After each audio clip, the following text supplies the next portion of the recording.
Assalamu alaikum wa rahmatullahi wa barakatuhu. Islamic Sharia law. In this session, inshallah, we will finish zakah in Islamic jurisprudence topic. This is session number 102. Rabbi shrah li sadri wa yassir li amri wahlul uqdatam min lisani yafqahu qawli. Alhamdulillah wassalatu wassalamu ala rasulillah amma ba'd. A'udhu billahi minash shaitanir rajim. Bismillahir rahmanir rahim. Judgment on the zakat refrainer. As an obligation upon Muslims, zakah is one of the essential requirements of Islam. If somebody disputed its obligation, he would be outside of Islam and could legally be killed for his unbelief unless he was a new Muslim and could be excused for his ignorance. As for the one who refrains from paying it without denying its obligation, he would be guilty of committing a sin. Yet this act does not place him outside of Islam. It is the ruler's duty to take zakah from the defaulters by force and rebuke him, provided he does not collect more than the stipulated amount. However, in the views of Ahmad and Ash-Shafi, in his earlier opinion, the ruler could take half of the defaulter's money in addition to the calculated amount of zakah as a punishment. This view is based on what Ahmad, An-Nasai, Abu Dawud, Al-Hakim, and Al-Bayhaqi have recorded from Bahaz ibn Hakim all the way back to his grandfather, who said, I heard the Messenger of Allah, upon whom be peace, say, whether the camels of the zakah prayer are grown or baby camels, it makes no difference in his reward if he gave them willingly. However, if someone refrains from paying it, it will be taken from him along with half of his property. For it is a right to our Lord, blessed and the exalted, not a right of the house of Muhammad. Asked about its chain, Ahmad ruled its good. Hassan of Bahaz al-Hakim says his traditions are authentic. Ash-Shafi, as Al-Bayhaqi says, did not include it for fiqh consideration because this hadith is not confirmed by the scholars of the hadith. If some people refrain from paying zakat knowing that it is due and that they can afford to pay, they should be fought until they yield and pay. Al-Bukhari and Muslim report that Ibn Umar heard the Prophet say, I have been ordered to fight people until they say that none has the right to be worshipped but Allah, and that Muhammad is his messenger, and they uphold the prayers and pay the zakat. If they do this, their lives and properties will be safe, except for what is due to Islam, and their accounts are with Allah. Abu Huraira is reported to have said, when Allah's messenger, upon whom be peace, died and Abu Bakr succeeded him as caliph, some Arabs apostatized, causing Abu Bakr to declare war upon them. Umar said to him, why must you fight these men, especially when there is a ruling of the Prophet, upon whom be peace? I have been called to fight men until they say that none has the right to be worshipped but Allah, and whoever said it has saved his life and property from me, except when a right is due in them, and his account will be with Allah. Abu Bakr replied, by Allah, I will fight those who differentiate between salah and zakat, because zakah is the due on property. By Allah, if they withheld even a young she-goat, anak, that they used to pay at the time of Allah's messenger, upon whom be peace, I would fight them. Then Umar said, by Allah, it was he who gave Abu Bakr the true knowledge to fight, and later I came to know that he was right.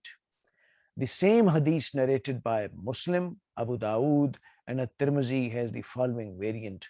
If they withheld the iqal and the rope of the camel instead of anak, young she-goat, who is obliged to pay zakat? Zakat must be paid by every Muslim who has a nisab, which is the minimum of one's holdings liable to zakat. The nisab is conditioned by the following. 1.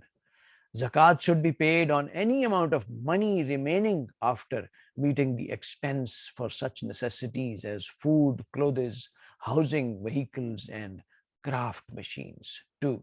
A complete year of Islamic calendar should pass, starting from the very day of the Nisab's possession, without any decrease during the year.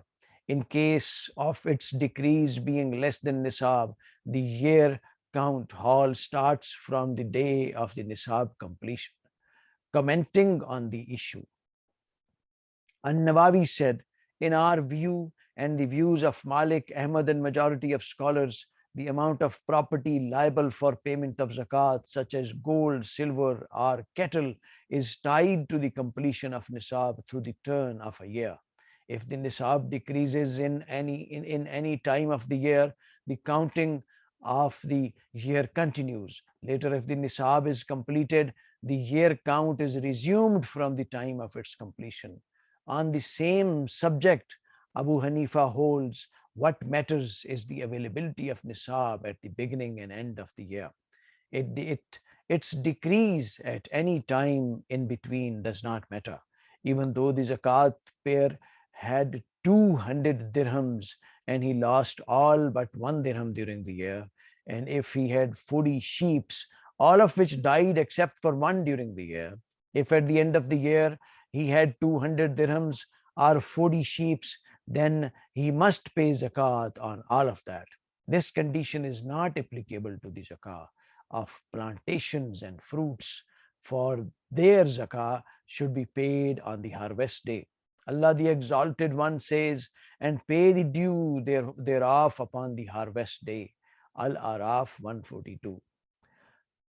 Al-Abdari elaborated that the holdings subject to zakah are of two kinds. The first kind grows by itself, crops and the fruits. The second kind is used for growing and production, money, merchandise, and cattle. In the former case, zakat should be paid at the time of harvest. In the later case, it should be paid at the end of the haul. This was the opinion of all jurists as reported in An-Nawawi's Al-Majnu.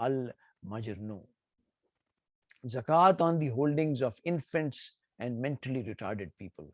The guardian of a child or of mentally retarded person must pay zakah on his behalf from his property if it constitutes a nisab. Amar ibn Shuaib reported from his father, backed up by a chain of sources going back to Abdullah ibn Amr, that the Messenger of Allah, upon whom be peace, said, one who becomes the guardian of an orphan with property must trade on his behalf and not leave it passive in order to avoid depletion of the property by sadaqah. However, this hadith has a weak link. Still, Al-Hafiz affirms that there is a similar hadith of Mursal type in the compilation of Ash-Shafi, who confirmed that it is considered a sound one. Aisha used to set aside zakah for the orphans who were under her protection. At-Tirmizi concludes that justice differ on this issue. More than one companions of the Prophet, upon whom be peace, said that zakah may be taken from an orphan's property. Among those are Umar, Ali, Aisha, and Ibn Umar. This view is also supported by Malik, Ash-Shafi, Ahmad, and Ishaq. Another group, including Sufyan and Ibn al-Mubarak, holds that zakah should not be taken out of an orphan's property. The insolent debtor. Whoever has property must pay its proper zakat. If the property is indebted, he may first pay off his debt, and then, in case the remainder is enough to constitute a nisab, he must pay zakah. If he does not hold the nisab, he does not have to pay it since he is poor. The Messenger of Allah, upon whom be peace, said, only the wealthy are required to give charity. This hadith is related by Ahmad and Al-Bukhari. The later records it in muallaq form. The Prophet also said zakat is levied on the rich and paid to the poor. It is all the same whether he is indebted to Allah or to the man, because one hadith states Allah's debt is more deserving for fulfillment. Zakah owed by a deceased person. If a person dies before he pays zakah, then it must be taken from his estate. According to Ash-Shafi, Ahmad Ishaq, and Abu Thawr, it is obligatory that zakat be paid from the property of the deceased, and this payment receives preference over the debt, legacy, and inheritance. For Allah says, after payment of legacies and debts is what you leave. An-Nisa, ayah 12. Zakat is a debt payable to Allah. A man came to the Messenger of Allah, upon whom be peace, and said, my mother died while she still had to make up 1 month of fasting. Shall I make it up? Shall I make it up for her? The Prophet replied, if there was any debt upon your mother, would you pay it off for her? The man answered, yes. The Prophet then observed, a debt to Allah is more deserving to be paid off. This is related by Al-Bukhari and Muslim. The niyyah, intention. Since payment of zakat is an act of worship, its validity depends upon the expression of one's intention. That is, the zakat payer should pay it for the sake of Allah. He should make up his mind with all of his heart. The zakat is an obligation to be discharged. Allah says, and they are commanded no more than this, to worship Allah, sincere in their faith in Him alone. Al-Baniya, Al-Baniya, Al-Bayina 5. It is related in Al-Bukhari and Muslim that the Prophet, upon whom be peace, said, the value of one's deeds is determination by one's intention, and thus for each shall be according to his intentions. Malik and Shafi say that the intention is to be made at the time of rendering zakah. Abu Hanifa holds that intention must be present at the time of payment or when zakah is being set aside from one's assets. Ahmad's view is that it is permissible to express the niyyah a little earlier before payment. Payment of zakah in due time. Zakah must be paid immediately as at its due time. Deferring payment of zakah is prohibited unless the payer for some valid reason cannot pay it on time. In such a case, he may wait until he is able to pay it. It is related by Ahmad and Al-Bukhari that Uqbah ibn al-Harith said, once I performed Yasr prayer with the Prophet, upon whom be peace. When he concluded the prayer, he hurriedly went to his house and returned immediately. Noticing the amazed faces, he said, I left at home a piece of gold which was meant for sadaqah, and I did not want to let it remain a night in my house, so ordered it to be distributed. Ash-Shafi and Al-Bukhari, the later in the Tarikh, relates from Aisha that the Prophet, upon whom be peace, said, whenever sadaqah which is payable is mixed with a property, it will destroy that property. The same hadith is related by Al-Humaydi with this addition. If you have to pay sadaqah which is payable, then it must be set aside, or the unlawful property will destroy the lawful one. Paying zakat in advance. It is permissible for zakat to be paid for 2 years in advance. Al-Zuhri did not see any problem in paying his zakah before the haul. Al-Hasan was once asked if a man who has paid his zakah for 3 years in advance fulfilled his obligation. Al-Hasan answered in the affirmative. Of this view, Ash-Shawkani said, this was the view of Ash-Shafi, Ahmad, and Abu Hanifa. It was supported by Al-Hadi and Al-Qasim. Al-Mu'ajjad Billah also describes to this opinion as being better, but he says that Malik, Rabi'a, Sufyan, At-Thawri, Dawood, Abu Ubaid ibn al-Harith, and An-Nasir, who comes from Prophet's family, held that one's obligation is not discharged if zakat is paid before the expiration of the year. They formulated their stance on the Prophet hadith already mentioned, which makes the zakah mandatory for the prayer only when he has his possessions for that year. However, this does not invalidate the view of those who maintain that paying zakat in advance is lawful. For undeniably, the obligation of zakat is associated with the expiry of one full year.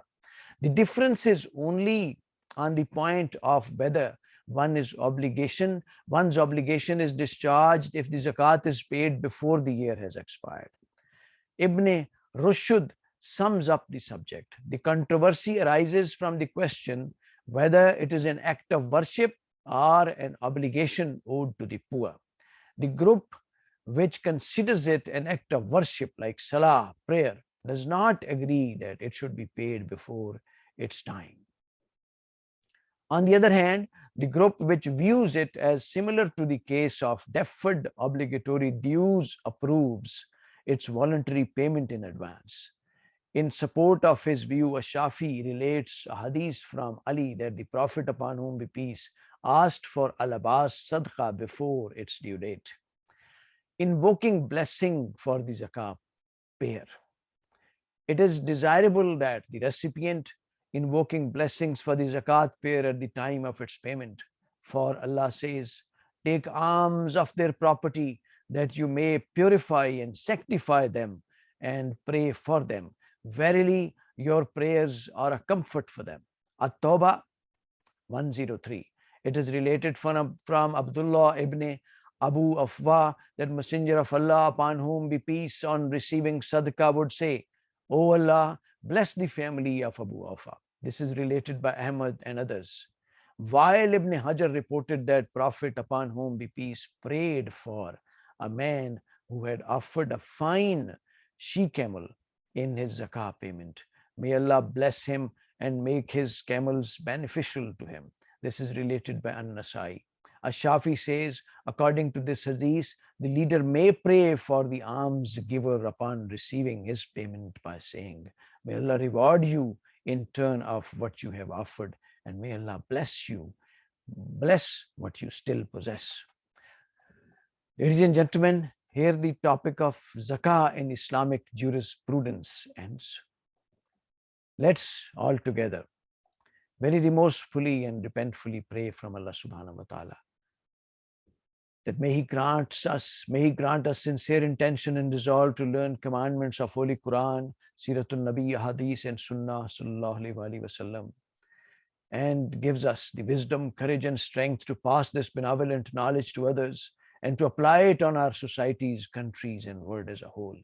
May Allah subhanahu wa ta'ala be our best guide and protector, and may He bestow upon us what is best suited for us. Ladies and gentlemen, please take care of yourselves, your kith and kins, and your environment as a whole. Inshallah, till next session. Allah Hafiz.